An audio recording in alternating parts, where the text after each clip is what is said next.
नमस्कार दोस्तों, share mutual पर एक बार फिर आपका स्वागत है। दोस्तों, मैं आज आपके लिए एक पीएसयू सेक्टर यानी भारत सरकार के अधीन एक कंपनियों के शेयर लेकर आया हूँ मैं। ये 4 कंपनियाँ हैं और चारों कंपनियाँ एक दूसरे से जुड़ी हुई कंपनियाँ हैं। आप एक बार जरूर ध्यान रखिएगा कि जो भारत सरकार के द्वारा संचालित जो कंपनियाँ ये महारत्न श्रेणी में आती है, नवरत्न, महारत्न और मिनी रत्न। तो उसमें से महारत्न कंपनी में एक जो श्रेणी है उसमें ये कंपनी आती है। तो चारों कंपनियों में से जो भी शेयर आपको अच्छा लगता हो उस शेयर को आप खरीद लीजिए। हम इसमें बात करेंगे, पीएफसी की बात करेंगे डिटेल में, बाकी दूसरी कंपनियों का थोड़ी जानकारी मैं आपको देता रहूँगा इसके अंदर। तो ये 4 कंपनी है। पहली company PFC, power finance corporation limited. दूसरी कंपनी है पीटीसी, पावर ट्रेडिंग कॉर्पोरेशन। तीसरी कंपनी है आरईसी, रूरल इलेक्ट्रिफिकेशन कॉरपोरेशन यानी ग्रामीण विद्युतीकरण निगम। ये तीसरी कंपनी, चौथी कंपनी है पीएफएस, पावर फाइनेंस सर्विस। ये चारों कंपनियां शेयर मार्केट में लिस्ट है और चारों की शेयर की प्राइस अभी बहुत अच्छी है। ये काफ़ी नीचे से ऊपर चढ़े हुए शेयर है, जिसके अंदर अगर हम पहली कंपनी की बात करते हैं पीएफसी की, पहली कंपनी पीएफसी, तो पीएफसी की जो शेयर की प्राइस अभी चल रही है 552 रुपये प्राइस चल रही है पीएफसी की। 1,82,000 करोड़ का मार्केट, 1,82,000 करोड़ का मार्केट कैप है इसका। इस कंपनी की स्थापना हुई थी 1986 में। ये जरूर ध्यान रखना आप कब कौन सी कंपनी बनी है और क्या इनका लिंक है आपस में। दूसरी कंपनी है PTC, power trading corporation of limited. इसकी शेयर की प्राइस है 213 रुपये। इसका मार्केट कैप है 6,245 करोड़ का मार्केट कैप है। इसकी स्थापना हुई थी 1999 में, मतलब 1999 में। तीसरी कंपनी है आरईसी। इसकी जो करंट प्राइस है 622 रुपये इसकी प्राइस चले शेयर की प्राइस, और 1,63,000 करोड़ का मार्केट कैप है। इसकी स्थापना जुलाई 1969 में हुई थी, यानी सबसे पुरानी कंपनी ये है। आप देखिएगा कि पहली वाली जो कंपनी थी 1986 में हुई थी, दूसरी कंपनी 1999 में, और ये जो कंपनी है 1969 में स्थापना हुई थी इसकी। चौथी company PFS, power finance services. इसकी शेयर की प्राइस अभी चल रही मात्र 57 रुपये 63 पैसे और 3,700 करोड़ का मार्केट कैप है। इसकी स्थापना हुई थी 2006 में। आपको एक बात बता देता हूँ, इसके अंदर की जो आरईसी मतलब रूरल इलेक्ट्रिफिकेशन कॉर्पोरेशन लिमिटेड, इस कंपनी के अंदर सरकार के पास करीब 52-53% हिस्सेदारी थी, जो कि इन्होंने बेच दी, पिछले साल में बेच दी इन्होंने। और ये जो अपनी जो हिस्सेदारी जो बेची है, इससे करीब 14,000 करोड़ रुपये सरकार को मिले थे। और ये हिस्सेदारी इन्होंने बेची थी किसको? पीएफसी यानी पावर फाइनेंस कॉर्पोरेशन लिमिटेड को। तब ये कंपनी पावर फाइनेंस कॉर्पोरेशन का हिस्सा बन चुकी, कौन सी? आरईसी। लेकिन आरईसी भी शेयर मार्केट में लिस्ट है और पीएफसी भी शेयर मार्केट में लिस्ट है। आज इन चारों कंपनियों में से हम बात करेंगे पीएफसी की, यानी कि पावर फाइनेंस कॉर्पोरेशन लिमिटेड की, जिसकी प्राइस है 552 रुपये। अब ये देखिए कि भारत रत्न महारत्न की श्रेणी में ये कंपनी आती है। इसके अंदर प्रमोटर की होल्डिंग करीब 55.99% प्रमोटर की होल्डिंग है। एफआईएस की होल्डिंग इसके अंदर 17.93%, यानी कि मोटा मोटा 18% एफआईएस की हिस्सेदारी इसके अंदर है होल्डिंग, और डीआईएस की होल्डिंग है इसके अंदर 17%। पब्लिक की होल्डिंग है 9% की है। इसका अगर हम 1 साल का हाई और लो देखेंगे तो 200 रुपये का लो रहा है और 580 रुपये का हाई रहा है। इसका अगर लाइफ टाइम का हाई और लो देखेंगे तो 34 रुपये का लो रहा है और 580 रुपये का इसका हाई रहा है। ये जरूर ध्यान रखना, यानी कि जो अगर 1 साल का हाई देखेंगे तो आपको 580 रुपये से करीब 30 रुपये सस्ता मिल रहा, लेकिन लो जो रहा था इसका 200 रुपये का, उससे करीब करीब आपको ये 2.5 गुना महंगा मिल रहा है। लेकिन लाइफ टाइम का जो लो रहा है इसका करीब 34 रुपये का रहा, तो वहाँ से करीब 15 गुना ये शेयर महंगा मिल रहा है। लेकिन कंपनी बहुत अच्छी कंपनी है। 1,82,000 करोड़ का मार्केट कैप है।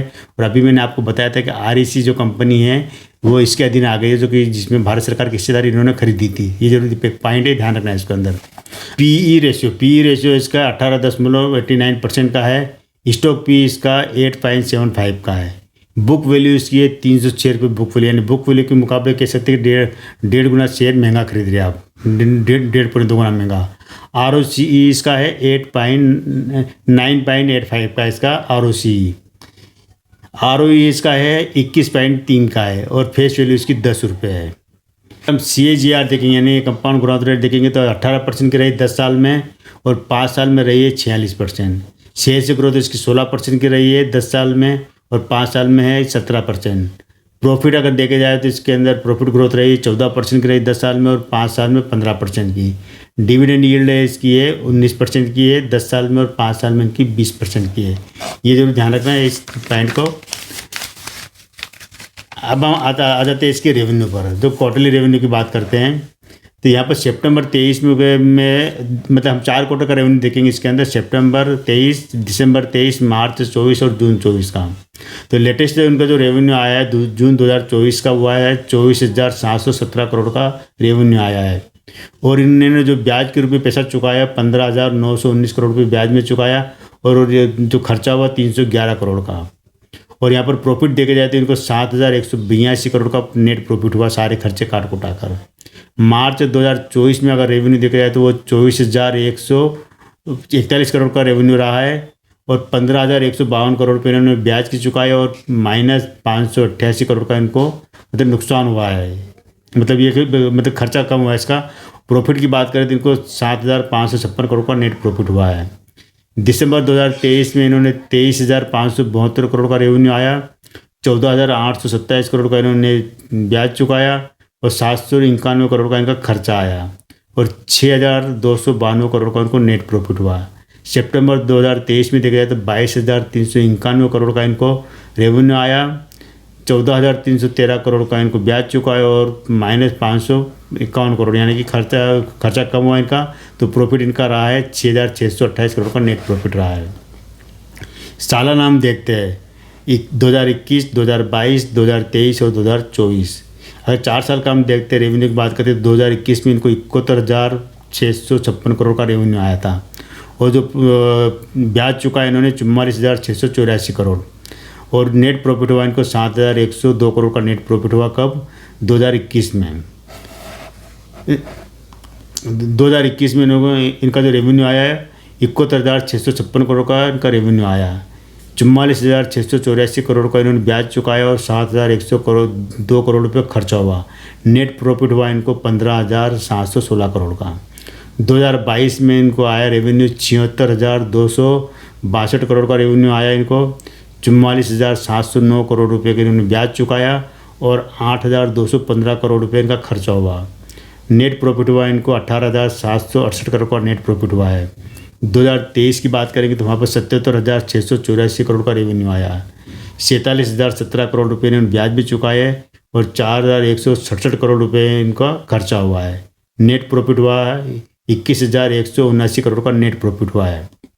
2024 में 91,508 करोड़ का रेवेन्यू आया है, 57,962 करोड़ रुपये के इनका ब्याज चुका इन्होंने, और -27 करोड़ यानी कि खर्चा इनका कम हुआ है। तो नेट प्रॉफिट हुआ इनको 26,461 करोड़ का नेट प्रॉफिट हुआ है। अब यहाँ पर मैंने आपको बार बार एक शब्द यूज़ किया है कि जो खर्चा मतलब ब्याज चुका यानी कि ये जो कंपनियाँ जो काम करती है, इस कंपनी का अगर हर साल अगर रेवेन्यू चाहे क्वार्टर में देखो चाहे सालाना देखो, हर रेवेन्यू में इन्होंने क्या है कि एक जो चीज़ मैंने आपको बताई थी कि ब्याज भारी भरकम ब्याज चुकाया इन्होंने, और प्रॉफिट भी अच्छा हुआ, क्वार्टर में प्रॉफिट हुआ इनको, और सालाना दर पर प्रॉफिट हुआ।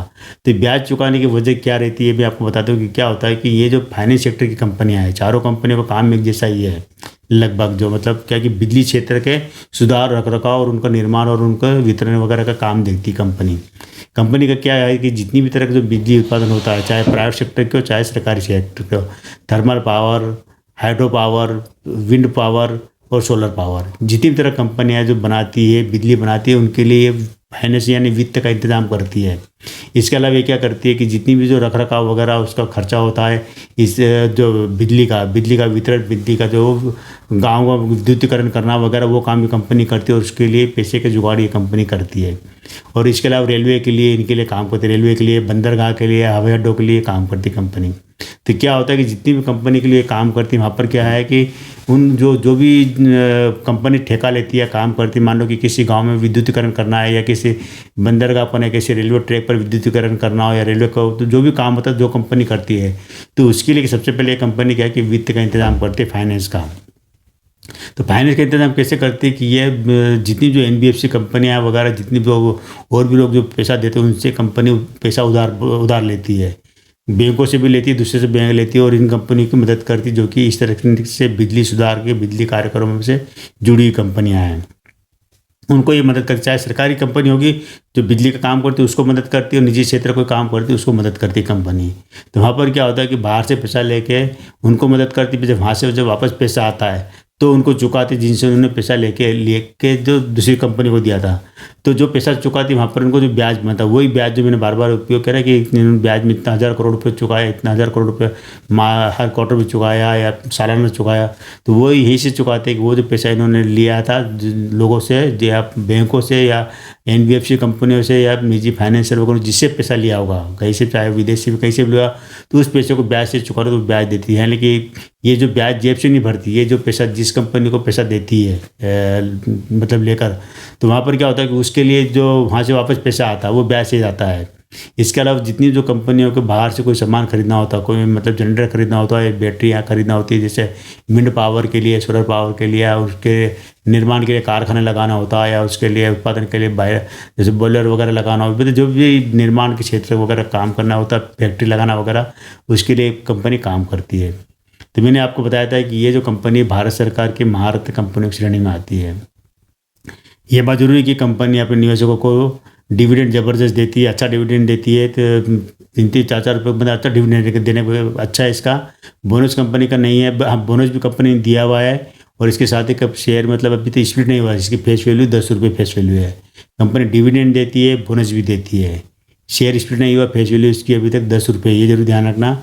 ये तो डिविडेंड में कंपनी अच्छा देगी, लेकिन एक चीज़ जरूर आपको नज़र आएगी कि जितनी भी कंपनियां हैं, अगर इनका आप अगर कर्जे वाला हिस्सा देखेंगे, यानी डेप्ट वाला हिस्सा देखे रहे, वहाँ पर आपको हर कंपनी का जो डेप्ट किसी का 7 गुना मिलेगा, किसी का 8 गुना, किसी का 4 गुना, किसी का 5 गुना, अलग अलग कंपनियों का अलग अलग जो कर्जा नज़र आएगा आपको, वो हमेशा आपको इतना मल्टीपल में नज़र आएगा, जितना मार्केट के उसका 4 गुना 5 गुना ही नज़र आएगा। तो वो कर्जा क्या, तो मैंने आपको बताया नहीं, बाहर से पैसा लेते हैं तो वो क्या एक कर्जा माना जाता है, तो वो कर्जा कभी कभी चुका देते हैं, वो कोई बर्डन नहीं है। अब कंपनी को चलाने के लिए इनके पास खुद का पैसा कितना है ये भी देखना चाहिए कि बाहर से पैसा लेके देती है, लेकिन खुद का पैसा कंपनी के पास कितना, इनके पास अगर कितना पैसा है तो इनके पास जो अपने शेयर पूंजी ग्रुप में 3300 करोड़ रुपये का शेयर पूंजी, इनके पास जो शेयर है इनके पास जो 52-55% हिस्सेदारी, तो उसका वैल्यू बनती है 3300 करोड़ रुपये की।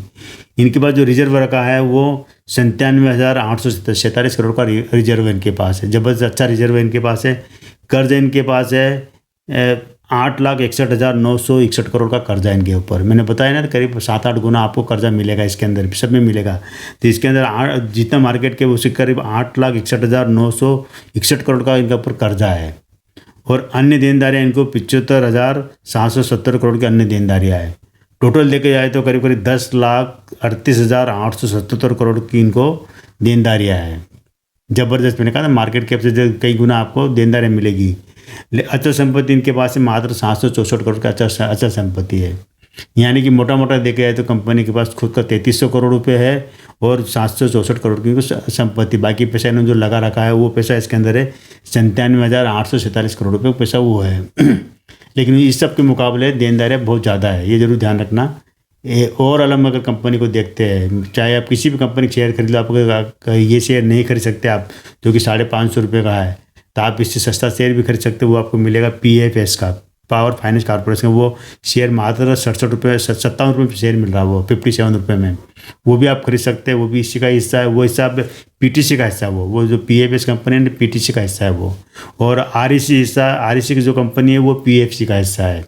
लेकिन सभी सेपरेट मार्केट में लिस्ट है, सेपरेट बिजनेस है, अलग अलग काम करते हैं, लेकिन काम लगभग सभी चारों कंपनी काम एक ही जैसा है। ये जरूर मान के चलिए कि जितने भी जो अगर ये बाहर की कंपनी वगैरह का जो माल वगैरह बनाना होता है, ये करना होता है, निर्माण करना होता है, उनको अनुसंधान करना होता है, इंजीनियरिंग वगैरह तमाम कार्य के लिए पैसे का इंतजाम करती है, रख रखाव का इंतजाम करती है, और उसका विद्युतीकरण के क्षेत्र में काम करती है।